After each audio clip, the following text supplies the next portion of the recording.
బడే దళితులు క్రైస్తవ మతం పుచ్చుకుంటే వాళ్ళ ఎస్సీ హోదా రద్దే అని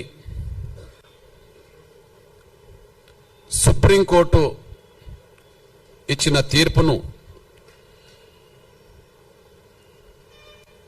ఆ తీర్పుపై మేము తీవ్రంగా ఖండిస్తున్నాం. ఎంఆర్పిఎస్ పరంగా అందుకు బలమైన నిరసన కూడా మేము తెలియజేస్తాం. క్రైస్తవ మతంలోకి దళితులు మారితే వాళ్ళ ఎస్సీ హోదా రద్దు అనే తీర్పును మేము ఖండిస్తున్నాం. దానిపై బలమైన నిరసన కూడా వ్యక్తం చేస్తాం. ఈ సుప్రీంకోర్టు ఇలాంటి తీర్పు ఇవ్వడం వెనుక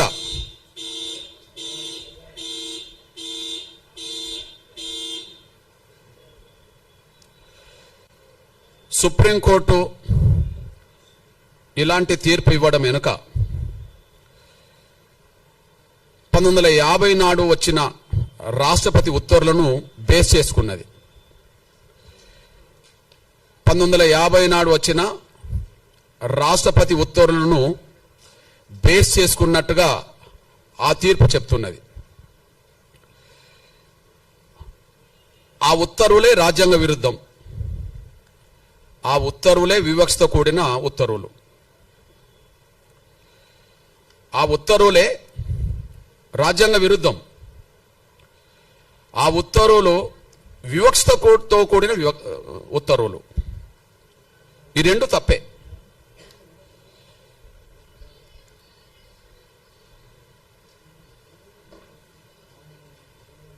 ప్లీజ్ నేను ముందు గుర్తు చేస్తున్నది ఏంటంటే, దళితులు క్రైస్తవులకు మారితే రద్దు కావాల్సింది ఎస్సీ హోదా కాదు. ఈ పార్లమెంటుకు చిత్తశుద్ధి ఉంటే, న్యాయ వ్యవస్థకు చిత్తశుద్ధి ఉంటే, లేదా ఉత్తర్వులు ఇచ్చే రాష్ట్రపతులకు చిత్తశుద్ధి ఉంటే రద్దు చేయాల్సింది కుల వ్యవస్థనే. కుల వ్యవస్థను రద్దు చేయండి. రద్దు కావాల్సింది ఎస్సీ హోదా కాదు. ఈ దేశంలో రద్దు కావాల్సింది కుల వ్యవస్థ. కుల వ్యవస్థను రద్దు చేసే చర్యలు తీసుకోండి, మేము స్వాగతిస్తాం, సమర్థిస్తాం. కుల వ్యవస్థను రద్దు చేసే చర్యలు ఎవరు తీసుకున్నా, ఏ పార్టీ, ఏ సంఘం, ఏ సంస్థ తీసుకున్నా వాళ్ళతో కలిసి పనిచేస్తాం, వాళ్ళకి అండగా నిలబడతాం. అందువల్ల దళితులు క్రైస్తవులకు మారితే సుప్రీంకోర్టు ఎస్సీ హోదా రద్దు చేయడానికి తీర్పిచ్చిందేమో కానీ మేము కోరుతున్నది కుల వ్యవస్థనే రద్దు చేయమని మేము కోరుతున్నాం. ఆ కుల వ్యవస్థను రద్దు చేయడానికి ఎవరు ముందుకొచ్చినా వాళ్ళతో కలిసి పనిచేస్తాం, వాళ్ళకి అండగా నిలబడతాం. ఎందుకు ఆ మాట మాట్లాడుతున్నామంటే, ఈ దేశ కుల వ్యవస్థలో అత్యంత బాధితులం దళితులమే. ఈ దేశ కుల వ్యవస్థలో అత్యంత బాధితులం దళితులమే. పశువుల కంటే హీనంగా చూడబడ్డది ఈ దేశంలో కుల వ్యవస్థలో దళితులే.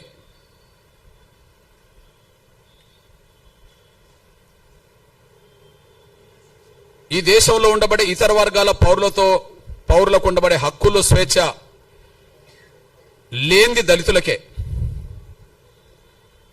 కాబట్టి కుల వ్యవస్థ బాధితులం కాబట్టి, కుల వ్యవస్థలో ఎక్కువ బాధితులం కాబట్టి, కుల వ్యవస్థలో బ్రాహ్మణేతర వర్గాలన్నీ బాధితులే. ఈ దేశ కుల వ్యవస్థలో బ్రాహ్మణేతర వర్గాలన్నీ బాధితులే. అయితే ఒక్కొక్క వర్గం మీద, ఒక్కొక్క కులం మీద కొంతమేరకు వివక్షత ఉంటుంది.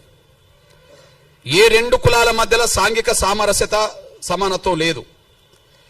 కానీ అన్ని కులాల మీద ఆధిపత్యం, గౌరవం పొందుతున్నది బ్రాహ్మణ వ్యవస్థ. ఈ బ్రాహ్మణ వ్యవస్థలో అత్యంత పీడిత వర్గం ఎవరు? అత్యంత వివక్ష గురవుతున్నది ఎవరు? అత్యంత బాధితులు ఎవరు? పశువుల కంటే హీనంగా ఈ దేశంలో ఏ వ్యవస్థలో చూడబడ్డం? దళితులు, కుల వ్యవస్థల వాళ్ళు. అంటే ఈ దేశ కుల వ్యవస్థలో అత్యంత బాధితులం దళితులం గనక ఆ దళిత బాధితుల వర్గం నుంచి మేము మాట్లాడుతున్నాం. కుల వ్యవస్థను రద్దు చేయండి.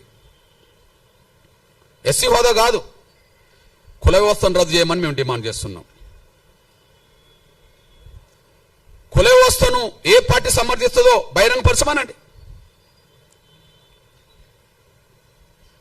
అస్పృశ్యత అనేది ఏ వ్యవస్థ నుంచి వచ్చిందో రాజకీయ పార్టీలు బహిరంగపరచాలి. ఈ ప్రపంచంలో ఎక్కడ లేని అస్పృశ్యత ఈ దేశంలో ఏ వ్యవస్థ ద్వారా వచ్చిందో బహిరంగపరచాలి. కుల వ్యవస్థను సమర్థించేటోళ్ళంటే కుల వ్యవస్థను సమర్థించిన వాళ్ళే. కుల వ్యవస్థను వ్యతిరేకించిన వాళ్ళంటే సమానత్వాన్ని కోరుకున్న వాళ్ళే. సమానత్వాన్ని ఈ దేశంలో కోరుకునేటోళ్ళు కుల వ్యవస్థ రద్దు కోరుకుంటారు. అసమానతలు ఉండాలని కోరుకునేటోళ్ళు కులాన్ని కోరుకుంటారు, ఉండాలని కోరుకుంటారు. ఈ ఉండాలని కోరుకునే వాళ్ళు ఎవరో బహిరంగంగా రావాలి. కుల వ్యవస్థ రద్దు కోరుకునేటోళ్ళు ఎవరో బహిరంగ రావాలి.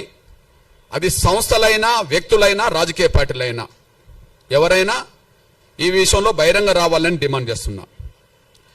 నేను ఇంత మాట మాట్లాడడానికి కారణం ఏంటంటే, ఏ తీర్పు అయితే సుప్రీంకోర్టు ద్వారా వచ్చిందో, ఒకనాడు సుప్రీంకోర్టుకు చీఫ్ జస్టిస్ గా పనిచేసిన మన తెలుగు ప్రముఖుడు,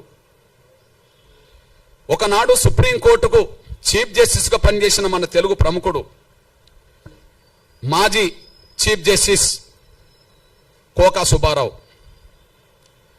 మాజీ చీఫ్ జస్టిస్ కోకా సుబ్బారావు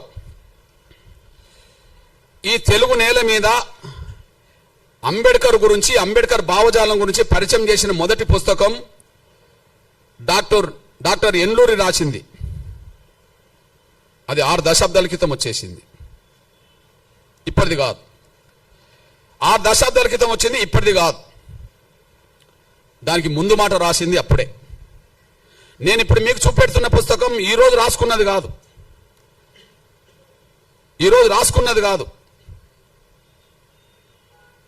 ఇప్పుడు ఆ మేధావి కోక సుబ్బారావు అనేటైనా అమాయకుడు కాదు, నిరక్షరాస్యుడు కాదు. ఇప్పుడు ఇచ్చిన సుప్రీంకోర్టు జడ్జిల కంటే పై హోదాలో ఉన్న వ్యక్తి. అతను చీఫ్ జస్టిస్ గా పనిచేసిన వ్యక్తి ఈ దేశ కుల వ్యవస్థ గురించి రాస్తూ ముందు మాట,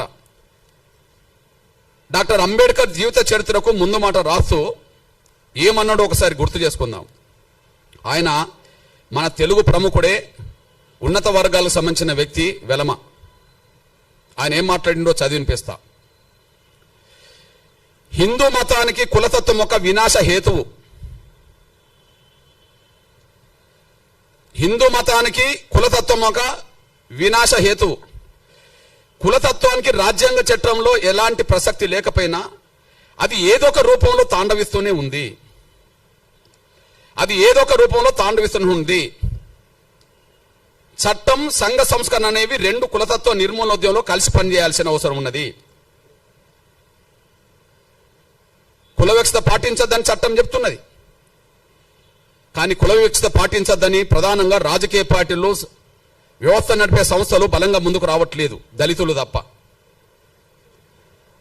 అందులో గొప్ప మాట రాశాడు. చట్టం, సంఘ సంస్కరణ అనేది 2 కులతత్వ నిర్మూలనోద్యమంలో కలిసి పనిచేయాల్సింది.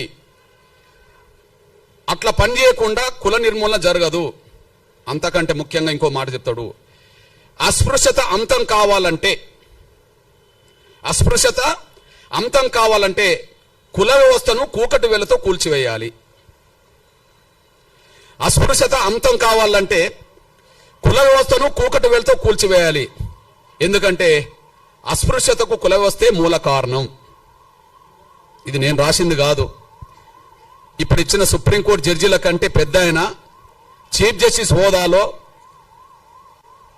16/4/1968 ఈ ముందు మాట రాశాడు.